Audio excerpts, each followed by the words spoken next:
ಅಮ್ಮ ಅಮ್ಮ ಅಮ್ಮ ಕನ್ನಡ ಮಾತೃಭಾಷೆ ತಾನೆ? ಕನ್ನಡ ಬರುತ್ತಾನೆ? ಕನ್ನಡ ಬರುತ್ತಲ್ಲ? ಮತ್ತೆ ಇಂಗ್ಲೀಷು ಲೆವೆಲ್ ಸ್ಕೋಪ್. ಗೂಗಲಲ್ಲಿ ಹೋಗಿ ಐ ಲವ್ PDF ಅಂತ ಓದಿದ್ರೆ ಅದೇ ಸಜೆಸ್ಟ್ ಮಾಡುತ್ತೆ ilovepdf.com ಅಂತ. ಅದನ್ನು ಓಪನ್ ಮಾಡ್ತೀನಿ.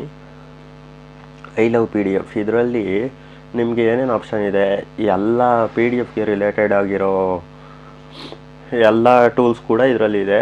ಮತ್ತು ಫ್ರೀ ಆಕ್ಸಿಸ್ ಇದೆ, ಯಾವುದೇ ಲಾಗಿನ್ ಕೇಳೋದಿಲ್ಲ, ನಿಮ್ಮ ಹತ್ರ ಪರ್ಸ್ನಲ್ ಡೀಟೇಲ್ಸ್ ಏನು ತೊಗೊಳ್ಳೋದಿಲ್ಲ. ಐ ಲವ್ PDF ಅಲ್ಲಿ ಮರ್ಜ್ ಪಿ ಡಿ ಎಫ್ನ ಮರ್ಜ್ ಮಾಡ್ಬೋದು.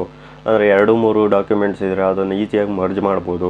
ಸ್ಪ್ಲಿಟ್ PDF ಮಾಡ್ಬೋದು. ಅಂದರೆ 2-3 ಡಾಕ್ಯುಮೆಂಟ್ಸ್ ನಿಮ್ಮ ಹತ್ರ ಆಲ್ರೆಡಿ ಇದೆ, ಅದನ್ನು ಸ್ಪ್ಲಿಟ್ ಮಾಡಬೇಕು, ಸಪ್ರೇಟಾಗಿ ಮಾಡಬೇಕು, ಅದು ಮಾಡ್ಬೋದು. ಕಂಪ್ರೆಸ್ ಮಾಡ್ಬೋದು. ಅಂದರೆ ದೊಡ್ಡ ಡಾಕ್ಯುಮೆಂಟ್ಸ್ನ ನೀವು ಈ ಮೇಲಲ್ಲಿ ಎಲ್ಲ ಕಳಿಸ್ಬೇಕಂದ್ರೆ ಅದು ಅಪ್ಲೋಡ್ ಆಗೋದಿಲ್ಲ.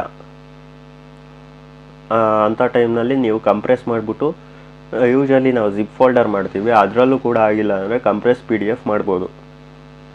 ಅದು ಕೂಡ ಇದರಲ್ಲಿದೆ.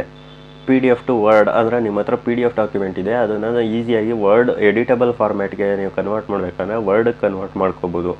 ಅಥವಾ PDF ಟು ಪವರ್ ಪಾಯಿಂಟ್ ಯಾವುದೋ ಒಂದು PPTನ PDF ಫಾರ್ಮ್ಯಾಟಲ್ಲಿ ಸೇವ್ ಮಾಡಿಬಿಟ್ಟಿರ್ತಾರೆ, ಆವಾಗ ನೀವು PDF ಟು ಪವರ್ ಪಾಯಿಂಟ್ ಕೂಡ ಮಾಡ್ಕೋಬೋದು. PDF ಟು ಎಕ್ಸೆಲ್ ಕೂಡ ಮಾಡ್ಕೋಬೋದು. ಯಾವುದೋ ಒಂದು ಡೇಟಾ ಲಿಸ್ಟ್ ಇರುತ್ತೆ, ಅದನ್ನು ಎಕ್ಸೆಲ್ಗೂ ಕೂಡ ನೀವು ಕನ್ವರ್ಟ್ ಮಾಡ್ಕೋಬೋದು. ಮತ್ತು ವರ್ಡ್ ಫಾರ್ಮ್ಯಾಟ್ ಇರುತ್ತೆ, ಅದನ್ನು ವರ್ಡಲ್ಲೇ ನೀವು ಸೇವ್ ಮಾಡ್ಕೋಬೋದು PDF ಆಗಿ.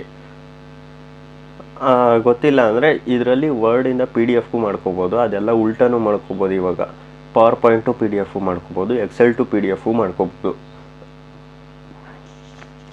ಮತ್ತು PDF ಎಡಿಟ್ ಮಾಡ್ಕೋಬೋದು. ಎಡಿಟ್ ಅಂದರೆ ಏನು, PDF ಅಲ್ಲಿ ಏನೋ ಒಂದು ಟೆಕ್ಸ್ಟ್, ಇಮೇಜ್ ಅಥವಾ ನೀವು ಹೆಡ್ಡರು, ಫೂಟರು, ಪೇಜ್ ನಂಬರು, ಡೇಟ್ ಇದೆಲ್ಲ ಚೇಂಜ್ ಮಾಡಬೇಕಂತಂದರೆ, ವಾಟರ್ ಮಾರ್ಕ್ ಇದೆಲ್ಲ ಚೇಂಜ್ ಮಾಡಬೇಕಂದ್ರೆ PDF ಎಡಿಟ್ ಮಾಡಬೇಕು. ಈ ವಿಡಿಯೋನ ಪೂರ್ತಿಯಾಗಿ ನೋಡಿದ್ದಕ್ಕೆ ಧನ್ಯವಾದ. ಈ ವಿಡಿಯೋಲಿ ಇನ್ನೂ ಏನಾದರೂ ಡೌಟ್ಸ್ ಇದ್ರೆ ಪ್ಲೀಸ್ ಕಮೆಂಟ್ ಮಾಡಿ. ಪ್ರತಿ ಕಮೆಂಟ್ಗೂ ಉತ್ತರ ಕೊಡೋ ಪ್ರಯತ್ನ ನಾನು ಮಾಡ್ತೀನಿ. ಹಾಗೆ ಈ ವಿಡಿಯೋ ಇಷ್ಟ ಆಗಿದ್ರೆ ಲೈಕ್ ಮಾಡಿ, ಶೇರ್ ಮಾಡಿ. ಮುಂದಿನ ವಿಡಿಯೋಲಿ ಇನ್ನೂ ಹೊಸ ಮಾಹಿತಿ ಜೊತೆಗೆ ಮತ್ತೆ ಬರ್ತೀನಿ ಅಂತ ಹೇಳ್ತಾ ಹೋಗಿ ಬರ್ತೀನಿ. ಬಾಯ್.